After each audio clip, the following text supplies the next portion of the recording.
What would you do if someone you loved vanished into thin air, without a single clue, without a sound? And what if, 6 years later, they came back, but the world they returned to had moved on, while they had not changed a single day?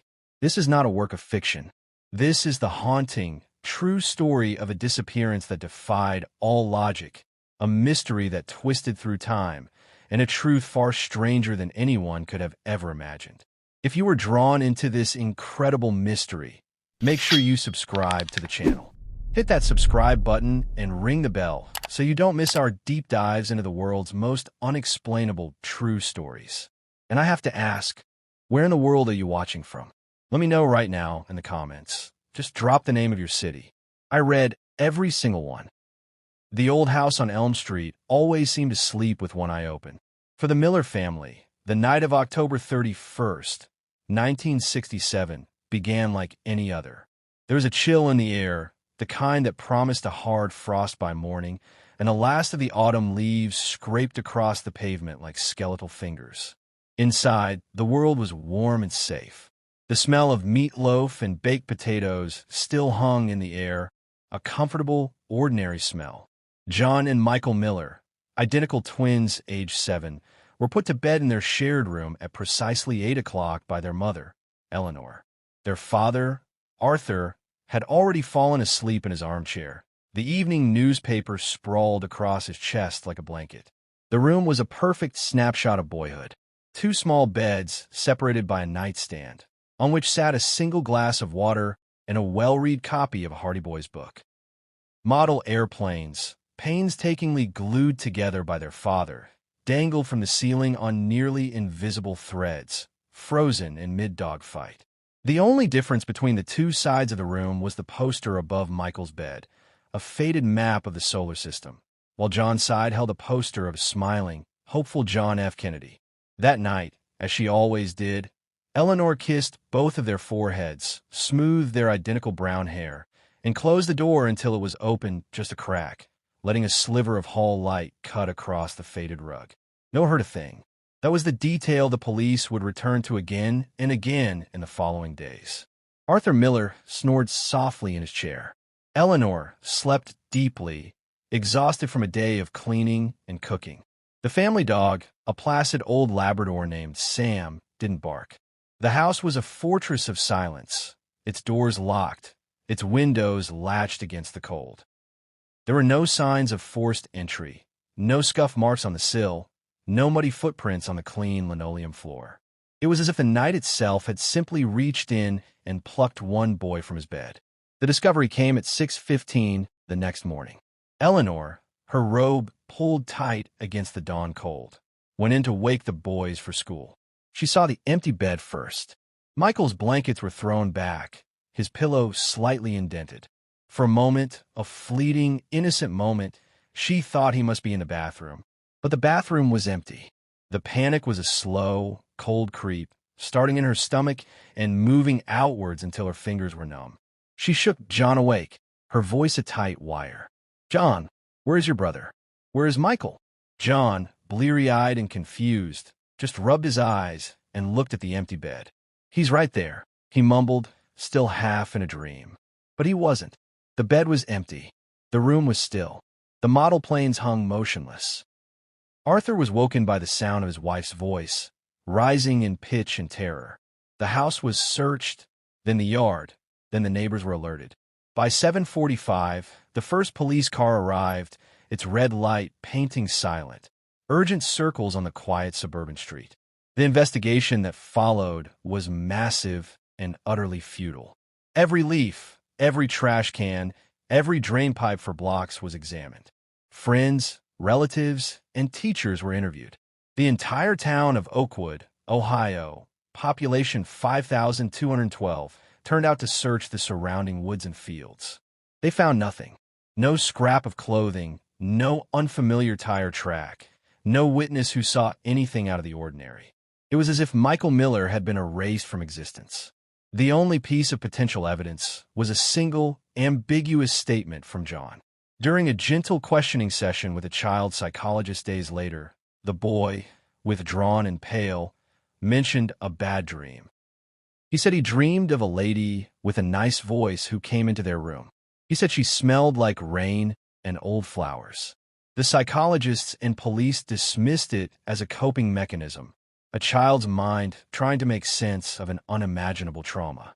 The official report, filed on November 15, 1967, listed Michael Miller as a missing person. The case, despite the best efforts of everyone involved, grew cold. The years that followed were a long, gray winter for the Miller family. The joy was gone from their home, replaced by a heavy, silent grief. Arthur Miller buried himself in his work, rarely speaking, his face etched with permanent lines of sorrow. Eleanor became a ghost in her own house, forever looking at the door as if expecting Michael to walk back in. His smile unchanged, a 6-year-old boy in a world that had aged 6 years without him. John grew up in the shadow of his lost twin, his childhood defined by an absence he could never explain. The case file gathered dust in the Oakwood Police Department, a monument to a mystery that had no answers. Then, on the afternoon of September 8, 1973, the telephone rang in the Miller kitchen. Eleanor answered, her voice dull with the routine of another empty day. The voice on the other end was a police sergeant from a place she had never heard of, Bison Creek, South Dakota. His voice was cautious, official, but underpinned with a current of sheer disbelief. He asked if she was the mother of Michael Miller. When she whispered yes, her knuckles white on the receiver, he said words that stopped the world. Ma'am, we believe we have your son. We have a boy here. He says his name is Michael Miller, and he says he's from Oakwood, Ohio. He says his brother's name is John. The connection crackled with static, a sound like distant fire. Eleanor Miller slid down the kitchen wall, the phone clutched to her chest, as the world she had known for 6 years shattered and began to reform into something impossible.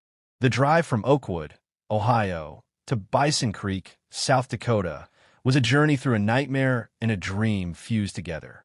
For nearly 900 miles, Arthur Miller gripped the steering wheel, his eyes fixed on the unspooling highway, while Eleanor sat beside him, staring blankly at the changing landscapes. They did not speak much. What was there to say? The hope was a terrifying, fragile thing, a soap bubble that could pop with one wrong word. In the back seat, 13-year-old John listened to the hum of the tires, trying to remember his brother's face, the sound of his laugh. His memory of Michael was a collection of faded, childish impressions, now overshadowed by 6 years of silence and a single, empty bed. Bison Creek was not so much a town as a wide spot in the road, a collection of low buildings surrounded by endless, rolling prairie under a sky so vast it felt oppressive. The police station was a small, brick building that looked more like a post office. Sergeant Dale Murphy, a large man with a kind, weary face, met them at the door. His handshake was firm, but his eyes were filled with a profound confusion that mirrored their own. He's inside, Murphy said, his voice low. We've got him with Mrs. Gable, our dispatcher. She's got kids of her own. He's calm. The air inside the station was stale, smelling of old coffee and dust. And then they saw him. He was sitting on a wooden bench, swinging his legs that were too short to touch the floor. He was small, dressed in a pair of clean but faded overalls and a red flannel shirt. His hair was the same shade of brown as John's. His face was the face from their photographs, the face Eleanor had seen every night in her dreams for 6 years. It was Michael, not a 13-year-old version of Michael, but the 7-year-old boy who had vanished on Halloween night, 1967. He had not aged a single day. The world tilted. Arthur reached out a hand to steady himself against the wall. Eleanor made a small, choked sound, a sob caught in her throat. The boy looked up from the toy car he was pushing back and forth on the bench. His eyes were Michael's eyes. He looked at them with a placid curiosity, no recognition, no fear. Michael, Eleanor whispered, the name a prayer on her lips. The boy tilted his head. Sergeant Murphy stepped forward, his boots heavy on the linoleum floor. Son, he said gently, these people are here to see you. Can you tell them your name? The boy looked at Eleanor, then at Arthur, his gaze lingering for a moment on John. His voice, when he spoke, was high and clear, untouched by puberty, exactly as they remembered it. "I'm Michael Miller." He said it with the simple certainty of a child stating a fundamental truth. John felt a coldness seep into his bones. This was impossible. He was 13. His voice had already begun to crack and change. The boy on the bench was his mirror image, but from another time, a living photograph. Sergeant Murphy led them into a small interview room, his movements slow and deliberate, as if handling explosives. He laid a file folder on the table. He was found yesterday morning, September 7th, at 7:02 a.m., by a local farmer named Ed Larson. He was just standing in the middle of a barley field about 5 miles east of town. No houses for miles. No footprints leading in or out of the field. It had rained the night before. The ground was soft mud. There should have been tracks. There were none. He opened the folder. Inside were a few Polaroid photos of the boy taken upon his discovery, and an evidence bag containing the clothes he had been found in. A pair of blue pajamas with a rocket ship pattern. Eleanor gasped, her hand flying to her mouth. "Those are his," she choked out. "Those are the pajamas he was wearing the night he went away." The rockets were faded from countless washes, and there was a small, neat patch on the knee that she herself had sewn. The doctor from the next town over came and examined him. Murphy continued, his tone flat, reciting facts that clearly disturbed him. "The boy is in perfect health. No malnutrition, no signs of trauma or abuse. But according to the doc, his physical development is consistent with a child of 6 or 7 years old. Not 13. He shook his head, running a hand over his face. He says he went to sleep in his room and then woke up in the field. He says a nice lady brought him there and told him he was going home." The word echoed in the small, stuffy room. Home. John watched his brother through the window in the door. Michael was now coloring quietly on a piece of paper, his small hand moving with a concentration that was utterly normal and completely horrifying. The reunion, when they finally brought him into the room, was nothing like any of them had imagined. There were no tears of joy, no frantic embraces. Michael regarded them with a polite detachment. He did not pull away when Eleanor knelt and hugged him, but he did not hug her back. He simply stood there, his small body stiff. He looked at Arthur and called him Mister. He looked at John and said nothing. "I don't understand," Arthur said, his voice rough with emotion. "Michael, it's us. It's your family." The boy looked at him, his head cocked. "The lady said I have a family," he stated. "She said you would come." "What lady?" Sergeant Murphy asked, leaning forward, his notebook ready. "The nice lady," Michael said, as if it were the most obvious thing in the world. "She sings to me. She smells like flowers after it rains." John felt the hairs on his arms stand up. The words were a direct echo of the bad dream he had described to the psychologist 6 years ago. A dream they had all dismissed. It wasn't a dream. It was a memory. They took him to a motel on the edge of town, a quiet, dusty place with thin walls and a flickering neon sign. They bought him new clothes, a burger from the local diner, which he ate with a quiet, neat precision. He answered direct questions with simple, short answers, but volunteered nothing. He showed no interest in the world outside the motel room, no curiosity about the car ride, the television, or the 6 years that had apparently vanished from his life. He was like a clock that had stopped and was suddenly restarted, unaware of the time that had passed. That night, as John lay awake on one of the twin beds, listening to the hum of the air conditioner, he heard a sound. It was a soft, whispery melody. A lullaby. He turned his head. Michael was sitting up in the other bed, staring out the window at the dark South Dakota prairie. He was singing to himself, his voice barely audible. "Hush now, child, don't you weep. Beyond the waking, soft and deep, where time stands still and secrets keep, the gentle lady guards your sleep." The tune was simple, ancient, and haunting. John had never heard it before in his life. He held his breath, afraid to move, afraid to break the spell. This was not a song from their childhood. This was something else, something from the 6 missing years. As the last note faded, Michael lay down and closed his eyes, falling into a peaceful, instant sleep. John stared into the darkness, his heart hammering against his ribs. The mystery had not been solved by finding his brother. It had only grown deeper, stranger, and more terrifying. His brother was back, but the boy sleeping in the next bed was a stranger wearing his brother's face, carrying a secret that defied all logic and reason. The world had become a much stranger and more frightening place. The return to Oakwood, Ohio, was a parade through a ghost town of memory. News vans and curious onlookers lined Elm Street, their faces a blur of awe and morbid curiosity. The Millers moved through it all in a daze, shepherding their impossible son into the house he had left 6 years before.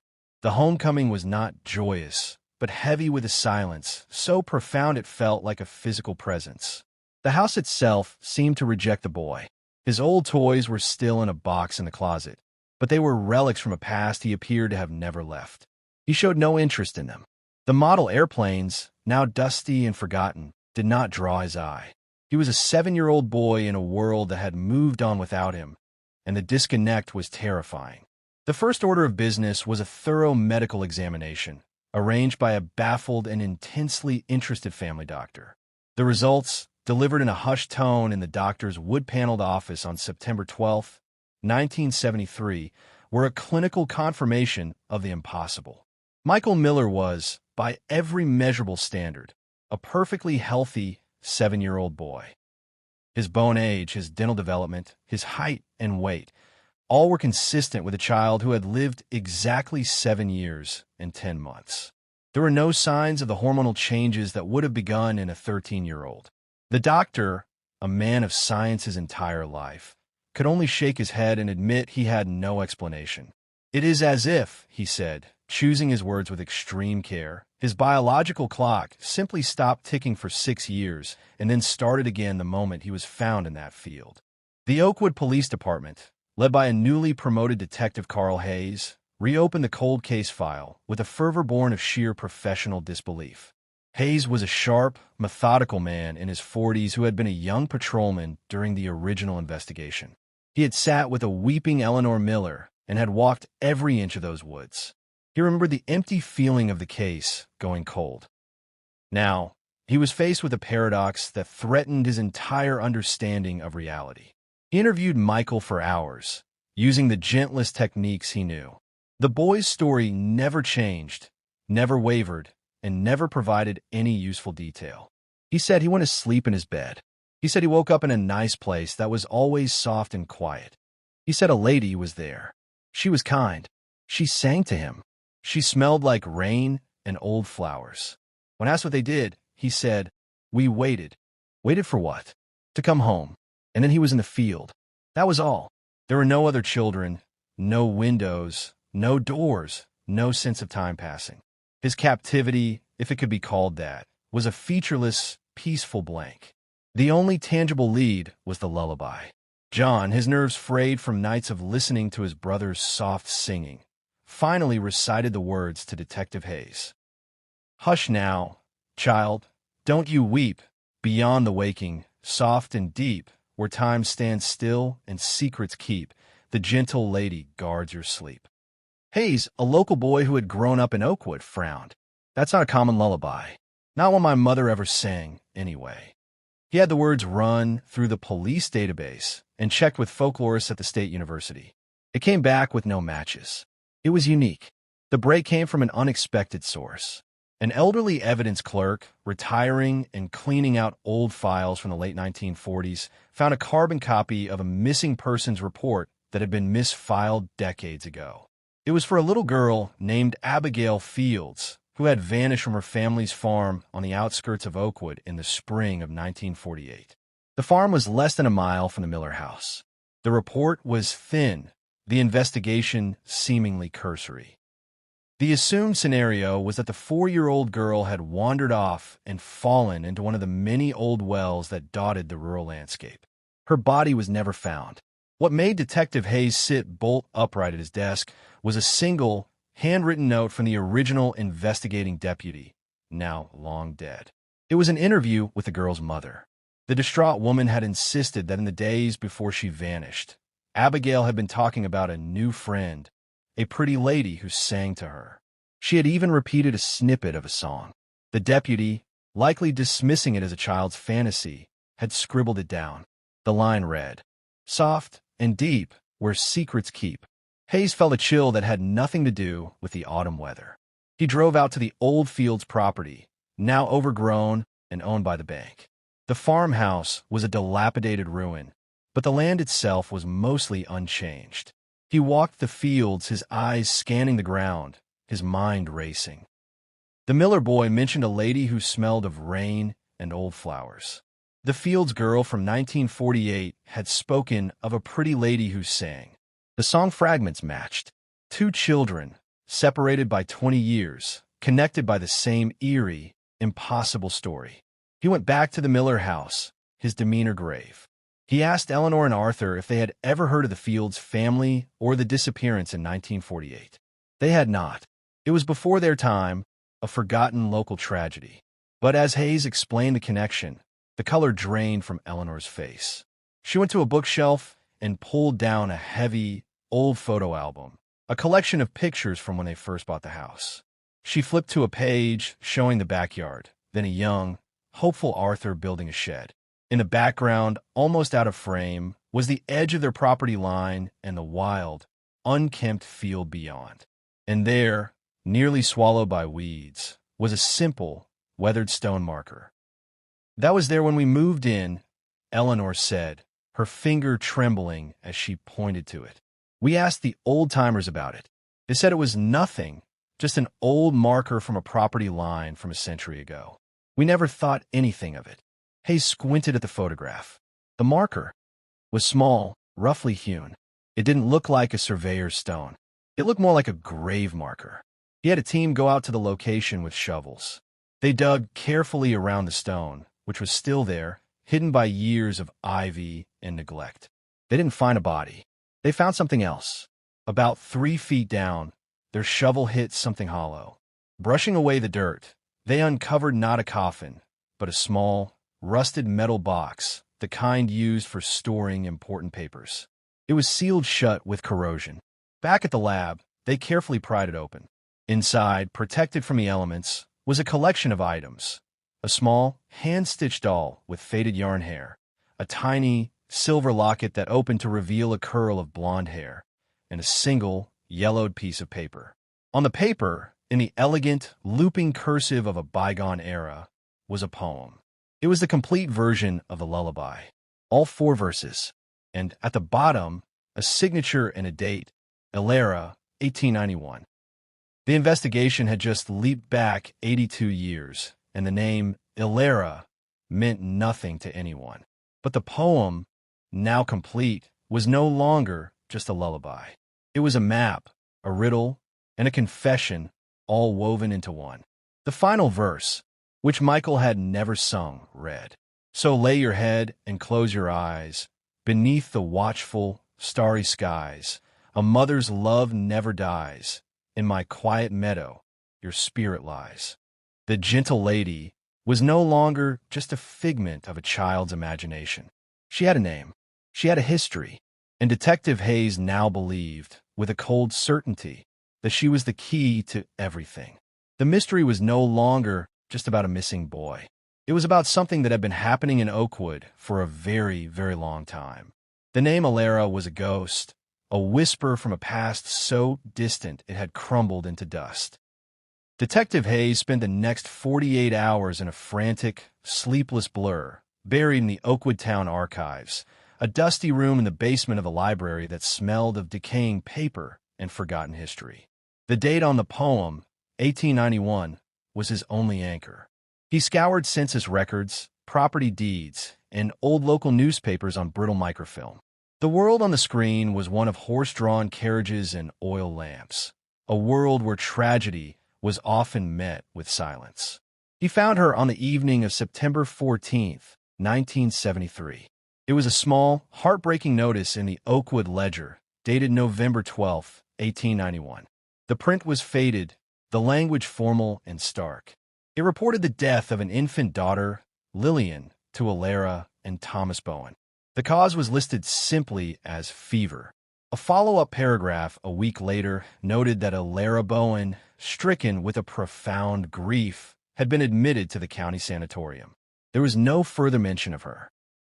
She had vanished from public record, as if she herself had died. Hayes then cross-referenced the property records. The land where the Millers now lived and where the metal box was found had been part of a larger parcel owned by Thomas Bowen in the 1890s. After his wife's institutionalization, Bowen had sold the land and left Ohio, a broken man. The marker in the Millers' backyard wasn't a property stone. It was a memorial. A grieving mother, losing her mind to sorrow, had secretly buried a box of her child's mementos on the land she was about to lose. And she had written a lullaby for the daughter who would never hear it. Hayes drove back to the Miller house, his mind reeling. He gathered the family in their living room, the very room where Arthur had slept the night Michael vanished. The air was thick with tension. Michael sat quietly on the sofa, drawing on a pad of paper, seemingly oblivious to the weight of the moment. Alara Bowen wasn't a kidnapper, Hayes began, his voice hoarse from exhaustion. She was a mother who lost her child. She was committed to an asylum, and she died there, forgotten, in 1898. Her body was never claimed. She's buried in a pauper's field outside Columbus. Eleanor shook her head, confused. Then how? How is she connected to my son? To that little girl in 1948? Hayes had no rational answer. He could only present the facts as he found them. The sanatorium records, they noted her condition. She would have periods of lucidity where she would weep for her baby, and then long periods where she would just sing.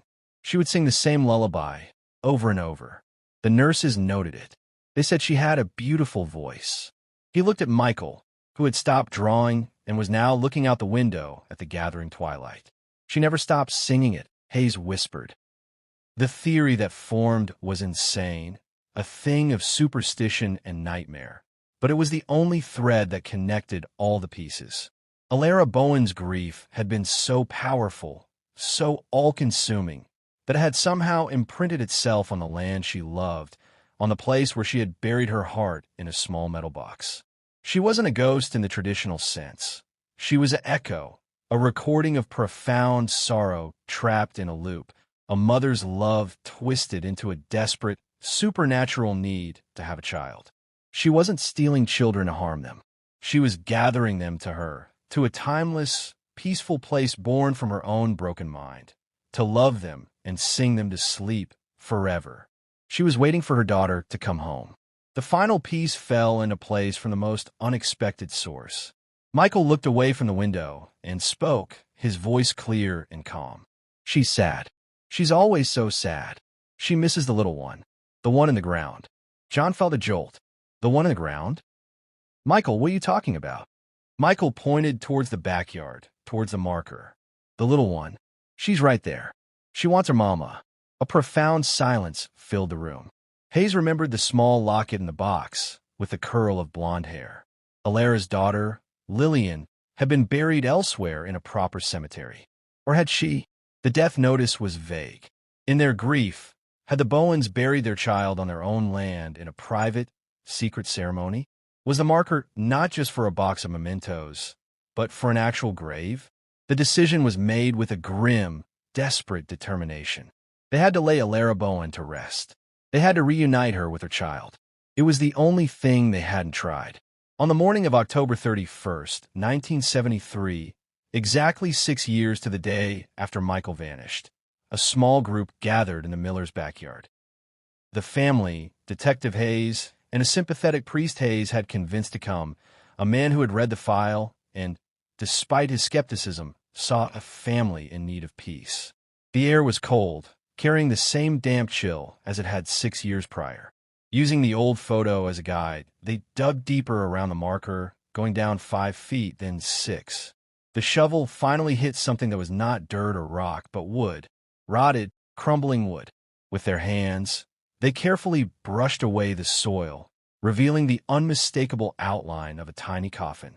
Inside were the scant, skeletal remains of a small child, a few scraps of fabric, and next to the skull, a tiny porcelain doll, its painted face still faintly visible. Eleanor began to cry, not from fear, but from a devastating wave of empathy for a mother who had lived and died a century ago. The priest, pale but resolute, said a prayer for the soul of Lillian Bowen, finally found. As he spoke the last words, a wind picked up, sighing through the barren autumn trees. It carried a scent, faint but unmistakable, the smell of rain and old flowers. And then a sound. It was a woman's voice, a beautiful, melodic sigh that seemed to come from the very air around them. It wasn't scary. It was saturated with an immense, heartbreaking relief. They heard the lullaby one last time, the notes soft and deep, hanging in the air for a moment before they faded away, not into silence, but into a profound and absolute peace. The change in Michael was immediate and physical. He stumbled, and John caught him. When he looked up, his eyes were different. They were no longer the placid, distant eyes of a 7-year-old. They were the eyes of a 13-year-old boy, clouded with confusion and a dawning, terrifying awareness. He looked at his hands, at his arms, and a choked gasp escaped him. I feel funny," he mumbled, and his voice was different. It was deeper, cracking with the first hints of puberty. The timeless bubble had burst. The gentle lady was gone, her purpose fulfilled. Her children were returned. For Michael Miller, 6 years of lost time crashed down upon him in an instant. He was home, truly home, and the long, quiet nightmare was finally over. The official report closed the case. The remains of Lillian Bowen were reinterred in the town's cemetery beside a headstone for her mother, Elara, paid for by the Miller family. The story of the Oakwood mystery faded from national headlines, relegated to books of local folklore, explained away as a tragic case of a lost boy and a remarkable medical anomaly of stunted growth. But the Millers knew the truth. Life moved on, but it was a life forever marked by the supernatural. Michael aged normally from that day forward, but he struggled, a boy trapped between two childhoods, forever haunted by the memory of a soft, singing voice and a place where time stood still. John watched over his brother, the bond between them reforged, but it was a bond built on a secret they could never fully share with the world. The house on Elm Street finally slept, its unseen eye closed at last. And on certain quiet evenings, when the air was cold and carried the scent of approaching rain, Eleanor Miller would sometimes pause, listening. She never heard the lullaby again, but she would feel it, a faint echo of a sorrow so deep it had transcended death itself, and the gentle, peaceful silence that followed, a mother's love finally at rest. The years that followed were a long and careful reconstruction. For Michael, the sudden onslaught of puberty was a brutal and confusing physical earthquake. His body ached as it stretched and changed. A process that should have been gradual was compressed into a frantic, painful few months. His voice settled into a deep baritone that sounded foreign coming from his mouth. The psychological adjustment was a deeper, more complex wound. He remembered his first childhood with a perfect, crystalline clarity, building model airplanes, his first day of school, the taste of his mother's meatloaf. The 6 years in this soft and quiet place were a blur of gentle twilight and song, a timeless, emotionless haze. And then he had woken up, a 13-year-old in a 7-year-old's body, and now he had to become a teenager in a world that had moved on without him. He was years behind in school, surrounded by classmates who were his biological age, but whose shared experiences were a language he couldn't speak. He became quiet, withdrawn, spending hours in his room, not with the new stereo system his parents bought him, but just staring at the walls, trying to stitch the two halves of his life together. The only person he could truly talk to was John. Their bond was no longer one of identical twins, but of survivor and witness. John had lived through the aftermath. He understood the ghost that haunted their house, even after it was gone. He became Michael's anchor, translating the modern world for him, defending him from curious stares and cruel questions at school. Arthur and Eleanor dedicated their lives to his recovery. They sold the house on Elm Street, not out of fear, but out of a need for a new beginning. They moved to a smaller town 50 miles away, where the name Miller meant nothing, and the story was just a strange rumor. They enrolled Michael in a special education program, not for a lack of intelligence. He was sharp and perceptive, but for social and emotional development. Progress was measured in small, fragile victories. The first time he laughed at a joke on television, the first time he asked to go to a movie, the first time he talked about a future beyond the next day. John watched over his brother with a fierce, protective loyalty that defined his own adolescence. He dated a little, but his relationships never lasted. How could he explain to a girlfriend why he had to be home by a certain time, or why a certain melody on the radio could cause his brother to retreat into a catatonic silence for hours? His life was inextricably linked to Michael's recovery. He felt responsible, as if his childhood dream had been a warning he failed to heed.